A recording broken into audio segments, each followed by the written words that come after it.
see, we got to play An Age Contrived for Folklore and Pilgrimage expansion. So this is like, we're getting this super early. Well, it's coming to Kickstarter February 4th, I believe. First week of February. Yep. Just in a few days. So this is super exciting got to see it for the first time. So that's pretty fantastic. All right, so let's get into it. But before we do, don't forget to hit that subscribe button and that notification bell, because board games are amazing and you want to catch these games before they even get to Kickstarter, right? Yeah.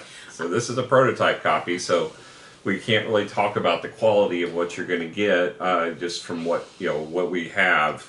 But it seems to be the same in line with the original. It does. The pieces do not seem. There were a few things that were slightly off, but it was even mentioned that those will be the same standard. Yes, and they're going to add in a better storage mechanism for some of the components from the base game that I saw today. So yeah, they're still making changes and adding to, or at least announcing things that were new. Absolutely. So yeah, that's kind of exciting. And then moving on to the actual theme. So the theme for the two different expansions, obviously it's called out, is Folklore and Pilgrimage.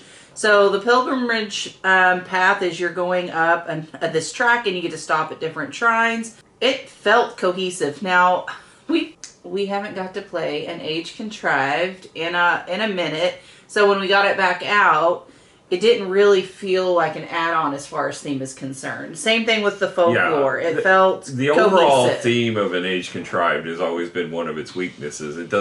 It's beautiful. I mean, it looks very pretty on the thing, like artwork wise, and the towers being magnetic is really cool. Well, and the fact that you see the buildings as you build them is really awesome. But it's just a loose fantasy theme. There's nothing that's... What's wrong with loose fantasy? There's no story. That's all. That's one of the general complaints a lot of people have had about it. But yeah, as far as this fitting into that world, it certainly does. Yeah, absolutely. And so I think it is very cohesive and it adds to it. Again, like you said, we've seen some of this new addition with the shrine and the player boards. I thought it was pretty interesting.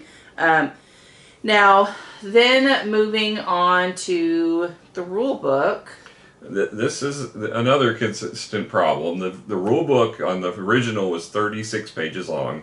It's extremely difficult read. It's not, and I think it could have been, the game itself is not that complex. But if you have to read through that book, you have to make a lot of interpretations on how to play. The expansion, thankfully, is only 16 pages more, but it's 16 pages more. So 36 plus 16, now you're up to 52 pages, and it's a beast when you put this away for a year to get it back out and then try to remember how to play. Yeah, because I watched our video like at the end, because normally I give a brief subscription. And it just was not clicking. And I'm thinking, we need to do like a how to play this game, just so that when I have to go back to like I can go back and watch myself, just so I can remember how to play it. Because at first it is very intimidating, but it's really, once you kind of get in the groove, it's really not that bad. Yeah, I wish they would release a all-encompassing rulebook enhanced revision as opposed to an addendum, because I think that it needs it. The rulebook was confusing enough. They actually put 2 clarifications of rules in there. They need a lot more than 2, and I think that it would have been nice to have just redone the whole rulebook and incorporated in the new components of Pilgrimage and Folklore, because they're not that much more complex. Yeah. So moving on to the actual gameplay, just a little refresher is basically you have your player board now, player boards, and that there's 2 possible things. You can either spend energy or not reset, but move forward. Advance, that's what it's called, advance. So basically, if I'm advancing, I am I'm taking 1 tile, because I'll have 2 extra tiles. I get to choose which tile I want to place. Why that matters is because some of them look very different. Like this one has a special bonus with castles. This one has pillars, but like this one's not mine. But this one has 2 columns and it has a 4 versus that. And at some point you could purchase these things, these upgrades, because before, you know, you get these ones that just have 2. You see the difference is 3 there. So we're going to slide this through. And it's important that the tops, there has a golden marker to show you which one's on top, because the bottom energy is used to trigger the effect. The top energy is used for deployment. Yeah. So again, I removed the one that was further because I pushed it through. Now I'm going to fill it up with energy that I don't have, but we're going to say I have. Then we're going to slide it in there. And then, so that's the end of my turn. It comes up around again, and then I'm going to be spending energy. So the actions are down here, and this is the energy to deploy. So for example, this one here is I can take, because I have an upgraded tile here, that I can choose any row and send them on. So I'll send this one on because I want to get it used up. Yeah. Now you see that these metal boards, this is one of the enhancements from the original Kickstarter. These are completely superfluous. You don't need them at all.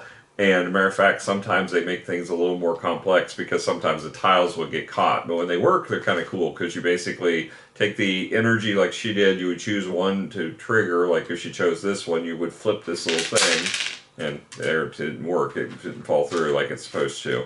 Because that's because the tile, yeah, the tile's kind of caught up. So then it slides out, and you would trigger these 2. Now there's a cardboard base that you can put around it to catch them as they shoot out. Which is great if they thought of that, but honestly, I just take my tiles out. It's easier. Yeah, because I seem to be the only one that has a hang for getting them to flick, but everybody else just removes them. There's a reason why I don't play a dexterity game, guys. Okay, like we're just being a little bit for real here. All right, so I've got this energy, and I've got a lot of places to put it now with the new expansion. Specifically, my option would be, so again, I can place it, well, to build any of these monuments that are here. I could place it in the tile pool so I could buy the tiles. I can also claim a these are achievements. Assuming you meet the criteria, you could play it there, and and the achievement's still available, of course. Correct, absolutely. And then with the expansion, it is now also the shrine. So I will place a shrine here. I will continue taking my action. This one allows me to go on any of the 4. So I will spin this, and I will take this and put it also on here. And then we'll just say that is the end of my turn. There's still a lot to do. I would not end my turn here, but we're just trying to highlight the expansion. Yeah. So now that they're 2 of one color on the board, this will then trigger. Now keep in mind that Randy could have a tile. I don't have any tiles left, so alright, I'll steal this one. Alright, so like he could have one, and then after I place this one, he'll get to do something too, and we'll just pretend he was already there just so we can kind of walk through what you get as long as you have a tile there. So I'm triggering the end because I have 2 of the same color on there. And then I would build a shrine. Now all the shrines are built, but the shrines have different special abilities, okay? And you get to place the shrine anywhere that you want to. So just kind of keep that in mind. So you want to pick one. For example, the first one that we did end up picking in this round was to get a free upgrade on this bottom here, because one of the achievements that sometimes rotate is to get one with upgrade. So I thought that was useful. I didn't even get that, even get that achievement, but oh well. All right. So, so you build your shrine, and then you take on the movement. Now I have 2 tiles, so that's at least 2 movements.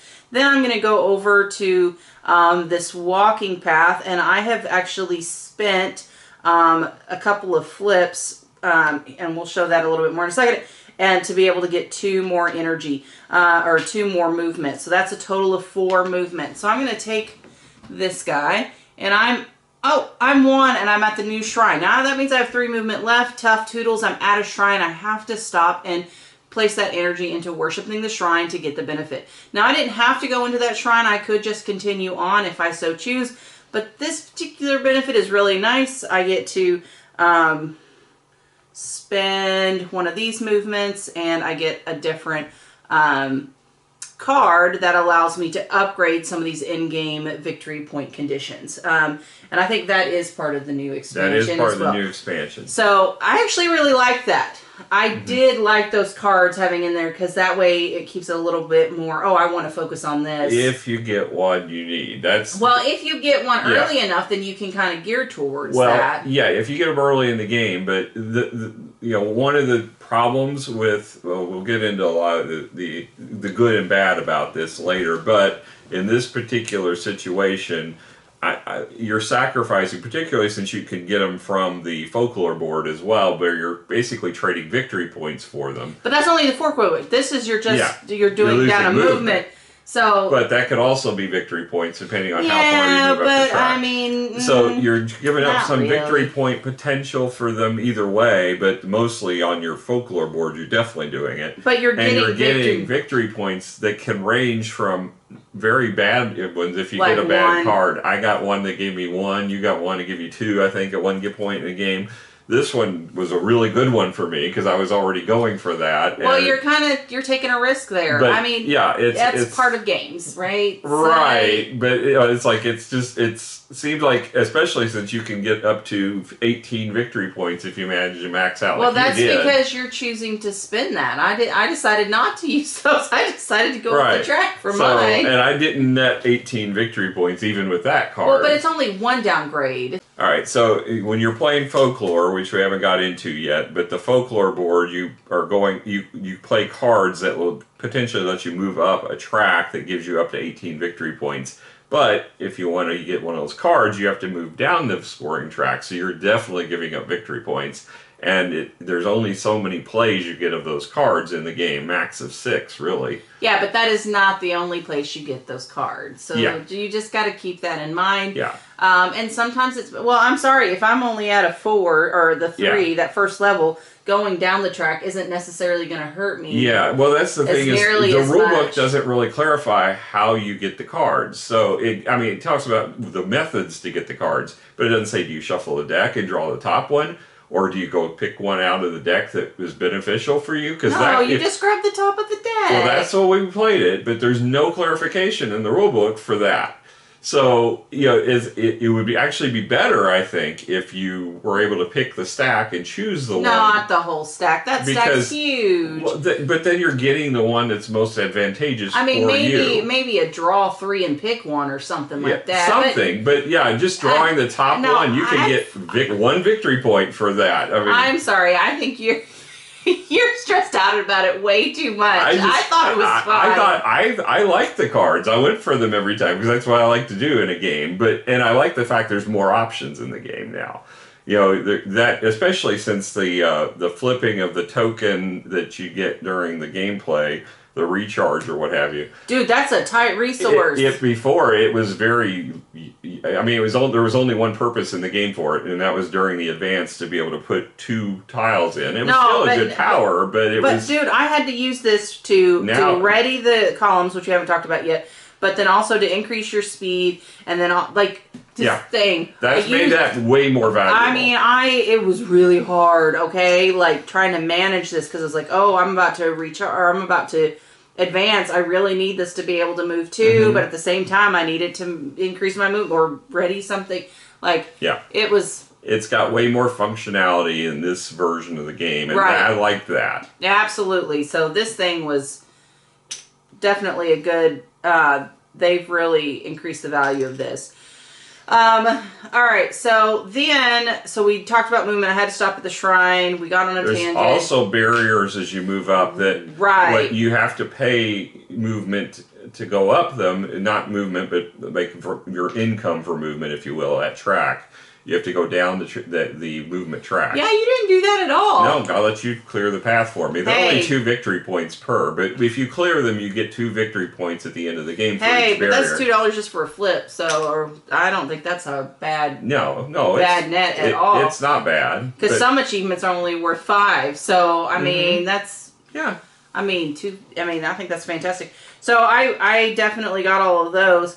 But then, so Randy is on here. Now, Randy has to build a shrine as well, because his token is on here. So he would have picked another shrine. But I have the option, because I didn't finish the I didn't finish doing the triggering of that, so I can leave mine behind if I choose to. If I remove it, I still get to activate the tile, as you would get your activate Yeah, I'm your about tiles. to do that now. So, But I can choose to leave mine on there so that it can give me movement again in the future, which is what I would probably do here. And then I also get to move my person up based upon the track of how many tiles I've got plus the track of the so score. obviously it is one, plus one, so he would get a total of two. And I'm on a shrine now, so I would move off and go forward 1, 2. And then there are victory points throughout, so depending on how far the track are, you get that many victory points. At the end of game, it's how far. It's not cumulative. You're right. It's at the end. And then, because I took my tiles off, I get to do these special ability or redeployment, so I would put them somewhere. I don't know. I like it. I think it's great. It gives you something else to do. Plus, it gives, there's another way to get things, like, because before, you can only get some of these upgrades by completing a building, and sometimes, especially the more valuable ones, it was a little bit of a fight. But here with this one, it gives you another way to get some of those upgrades. Definitely. It also introduces a doubler token, which can also be very valuable in the game because you can apply it to any tile that is locked somewhere. So I can put it on a tile that is attached to one of the monuments, and it counts as an extra tile towards my scoring of that monument. But I can also apply it to one of the columns. And if I put it on the column, now you can't go over the max of 6 columns. But it lets you count as another column towards that 6, which is nice. Yeah. So that's pretty cool. Now, coming to folklore. Folklore, you get 3 towers. I'm still in mine. Yeah, okay? Those will be replaced with miniatures when the final version is complete. Yeah, I'm excited to see that. All right, so you normally have 3. Mine's somewhere on the... There it is. Okay, so basically... One of the things I have to do is I have to have a recharge available. I will flip it over and then I will prep one of my towers, okay? So I've prepped the towers. And then I am, so let's just say I advance this turn so I get 3 movement because I've got some stuff going on, right? And I can go 1, 2, 3, and then I'm going to end up dropping off this tower because I have it ready. So you have to have a movement and you've got to move, and then you cannot have more than 1 tower in a section, right? So, like originally I had one here, I couldn't place another one. One of your own towers. There can be someone else. In fact, you want to put it on someone else's, possibly. So first thing I'm going to do is I'm going to do this. Now, by doing this, I have 3 cards, or we start out with more than that. Well, there's 6 to choose from, but you get 3. You choose 3. So I'm going to look at these 3 cards, and I'm going to play one, and I'm going to get one of those benefits, okay? Now, so for this one, for example, I will move up on this track here, and I will flip over my token. And that's pretty much what I did every single time, because I needed that recharge, and I wanted to go up the victory points, which I ended up doing. But there's some other really cool things, like filling up your transmuter tiles. There's getting those doublers on the board. There's some other really cool different things that these powers have. So yeah, if I land on her space, I can deploy mine similar to what she did. So I had it primed already. I moved to her space, and then I drop it in that location. Now I play one of my cards. I get to do 2 of the options on it, not just 1. But I also get another option, so I could redo the one that I've already done, or pick a completely different one. And that's how you can get 6 of the actions if you manage to play it where someone else is. Now, once there's 2 there, you can't put a third. These 2 move into the center. They don't have any purpose other than to mark that you've already played in that region. Right, and you cannot place another one that you've, like, you can only have 1 tower per region of your personal, so that keeps it interesting. The only thing I'm sad about, it doesn't add to strength of that section. Like, I think that would have been a cool aspect for them to add. But overall, I think it was an interesting thing to kind of have to keep track of. Again, it's something else to do, something else you need to use your recharge for. It can give you more victory points, and it allows some player fluctuation, because you could choose not to focus on the victory points, and you could choose special abilities that end up getting you more victory points elsewhere. So I think that's actually a pretty, again, I think it was cohesive. I think it made a lot of sense. and it works with this game. Yep. I agree. I love the add-ons. It recommends you play with just one or the other first. You really don't need to. No, it's I don't not. think you need It's to. not that complex of an ad. You can play with both. It was not a huge leap. As long as you already understand the base game. If you've forgotten how to play the base game, it's intimidating to get back out, and it's a long setup. It's more of a long setup now. Yeah, you may want to play the base game first, real quick. So, what we like about this game, obviously, we like more choices. More choices of options. I like the fact that the recharge token, is being used more now because it didn't serve a lot of purpose in the original. Now it's definitely serving a lot more purpose. And I like the fact with what little fantasy theme is there, it makes sense and fits in. As far as the pilgrimage, going on a journey, you're going kind of on a quest over there. Where your folklore is more about music, folklore, folklore, not forklift. Listen, I've been at work and it's been a long week, guys. But the folklore is about, the writing of the songs and things like that.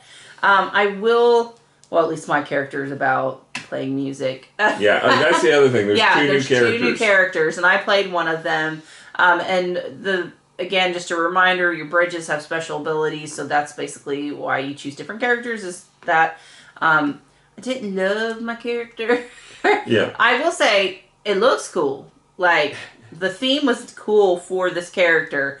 I just didn't like his special abilities very much. I didn't use them as much as I this character's main function is that you can take them off the board, put them into the pool, and they count as 2 additional energy when buying, a tile there. Yeah, but it's a little too late because, not only do you have to get the bridge out, which is fine, and then, because that's actually pretty quickly, but you also have to play a wild. Well, you only have one wild to begin with, and to play it, it just takes a long time for you to activate it, and by that time, some additional wilds for it to be of real value. But then at that point, all the tiles have already been eaten up, so it's kind of like, okay. I mean, I guess if you super focused on it, but what be the point? The other new character basically lets you decide which side you're going to recharge your tiles from or advance your tiles from. So you can not only slide in from the left, but you can also slide in from the right. Oh, I find that interesting. Because that puts it into the stronger area right away. But again, you have to unlock it with the bridge and all of that, just like all the other ones. Yeah, but that's actually interesting. Mm-hmm. I wish I would have chosen that one, but obviously I chose white because that is a color I typically sometimes will play. But overall, I still had fun. I thought it's a cool game. I think it's what I didn't like about it is the primary thing I didn't like about it is the end game felt like you ran out of energy worse than you did before. You always had the problem with, you're pulling your energy from your pool to take over areas of the board, but the game with having to build all of the shrines before the game ends, we came to the end and I had barely enough energy to even trigger anything during the game because I had deployed. I had every column Personally, occupied. I was okay with that because you had too many points. I had all the achievements, Well, and I think it's a catch-up mechanism kind of in a way because at that point it slows but then it makes the game really dull for the people who've already deployed all their energy. Well, I appreciate it.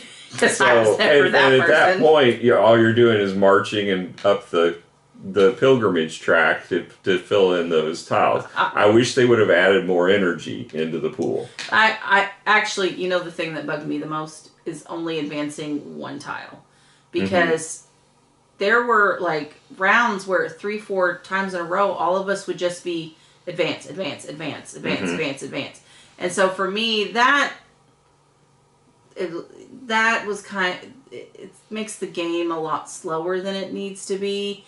And I don't know the right way to do that. To me, it's always been, one of the weaknesses of the game is because you're taking them out of your pool, it's necessary because you're doing a trade-off of gaining the the area. Now you always have the option of removing from the board, but then that defeats the purpose of what you're trying to accomplish. I'm not talking about that. I'm talking about just the advancing mechanism. It just takes so long to reset, and it takes so many turns.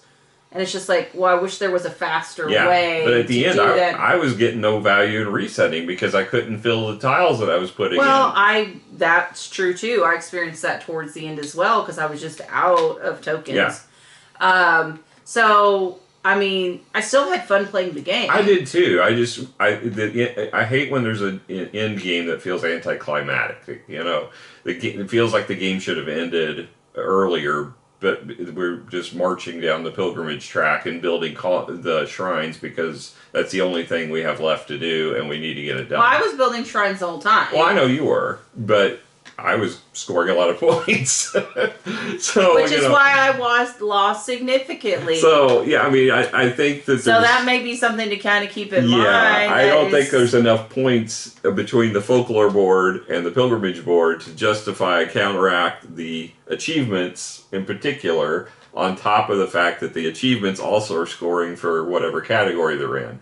So you're getting the double whammy because you're getting the points for whatever you put them for, and then you get the points over here for being the first one to get a multiplier of 2 times how many tiles you have of that specific type. So I think that it did, while it adds choices and functionality, it needed more energy to go with it, or else you end up with that situation. Well, that doesn't fix the victory point aspect. Well, then you wouldn't have anybody have to focus. Everybody could gun for this and then still do that. Is what I'm saying. You could still take advantage of both. The trade-off is not I have to choose one and go down that path, and then you don't have to worry so much about it being the even victory points.